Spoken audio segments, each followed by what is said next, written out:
사울이 기브아 높은 곳에서 손에 단창을 들고 에셀 나무 그늘 아래 모든 신하들을 모으고 그들을 꾸짖습니다. 이새의 아들 다윗이 팥과 포도원을 주며 백부장과 천부장을 삼겠느냐? 어떻게 요나단이 다윗과 맹약을 했는데 고발하지도 않고 또 그를 선동하여 치려고 하는데도 알리는 자가 없느냐? 이렇게 화를 냅니다. 누구나 내키지 않은 일을 하고 싶은 사람은 아무도 없을 겁니다. 사울은 다윗이 반역을 했다 하면서 화를 내지만은 실상 이것은 전혀 맞지 않는 이야기이기 때문에 신하들도 나서지 못하고 있는 것을 볼 수가 있습니다.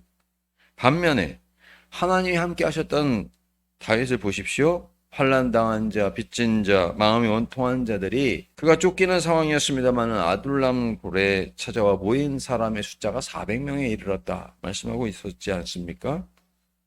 사울도 처음에 겸손하였고 효심도 있었습니다. 사무엘이 기름을 부어서 왕이 되었을 때 암몬의 나하스가 길르앗 야베스 사람들을 치러 왔을 때 성령이 충만하여 일어섰고 그때에 온 이스라엘이 모여서 그를 쫓았던 모습을 우리가 기억할 수가 있습니다. 성령을 의지하며 계속해서 나아갔다라고 한다면은 하나님 앞에 더 영광스러운 왕으로 쓰임 받았을 것입니다만은 사울은 권력에 취했습니다. 왕이 되자 성령을 의지하는 마음을 키우지 않았습니다. 성령께 지도를 받으면서 자신을 통제해 나갔다라고 한다면 하나님께 버림받는 일이 없었을 것입니다. 사울은 다윗을 시기하였고 자기 아들 요나단을 포함한 모든 사람을 불신하는 모습을 보게 되는 것입니다. 사울이 설사 그의 왕자를 잃는다고 했을지라도 생각해 보십시오. 나귀를 찾으러 갔다가 얻은 왕자 아닙니까? 모든 지파 중에 가장 작은 베냐민 지파요. 가장 보잘것없는 집안이다.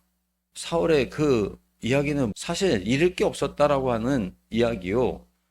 권력과는 관계없는 집안이며 자신도 그렇다라고 하는 이야기였죠. 사울의 처음 생각이 계속되었다, 겸손했다라고 한다면은 하나님께서는 얼마나 사울을 기쁘게 사용하셨겠습니까? 만약에 그랬다면 골리앗을 쓰러뜨린 다윗을 만났을 때 하나님 안에서 맹약한 요나단처럼 사울도 역시 기뻐했을 겁니다. 다윗이 아무리 싸움을 잘하고 또 백성들이 다윗에게 만만을 돌렸다 할지라도 하나님 영광을 바라보는 마음이 사울에게 있었다라고 한다면은 시기하지 않고 그를 자랑했을 것이요 즐거워했을 것입니다. 그러나 사울은 세상을 쫓는 사람이 되었기 때문에 자기 아들이건 딸이건 신하건 자신의 뜻을 따르지 않는 것을 견디지 못합니다. 우리도 세상을 쫓는 사람이 된다라고 한다면은 사울처럼 하나님을 등지고 거역하는 자가 될 수가 있습니다. 반면에 다윗처럼 늘 주님을 의지하는 자, 겸손한 자, 또 충성하는 사람이 될 수도 있습니다. 아무리 좋은 환경이라 할지라도 그곳에서 일주일 이상 있으면요, 괜히 무료해집니다. 식상해지고 또 따분해지기 마련입니다. 환경이란 건 그렇습니다.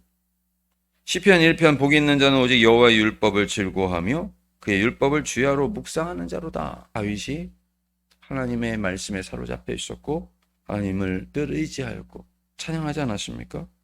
사울에게 쫓겨다니는 어려운 상황이라 할지라도 다윗은 이와 같이 하나님을 기뻐하였으며 즐거워하였습니다. 하나님께서 마음이 아픈 사람으로 다윗을 칭찬하셨고 또 영광을 돌리는 복된 삶을 살 수 있었다는 사실을 기억하시고 사울처럼 자기에게 줄 세우는 데 혈안이 되고 하나님을 등지는 인생이 아니라 다윗처럼 오직 하나님 안에서 그 율법을 즐거워하고 묵상하며 하나님을 영화롭게 하는 삶이 되시기를 간절히 원합니다. 사랑과 자비의 하나님, 사울처럼 자기의 권력을 지키기 위해서 사람을 줄 세우고 자기에게 뜻에 따르지 않는 사람을 가차없이 내치는 모습이 아니라 다윗처럼 억울한 자, 빚진 자, 원통한 자들까지도 다윗에게서 소망을 보고 하나님의 긍휼을 맛볼 수 있는 하나님의 은혜의 통로로 살아갈 수 있는 우리 모두가 되게 도와주옵소서.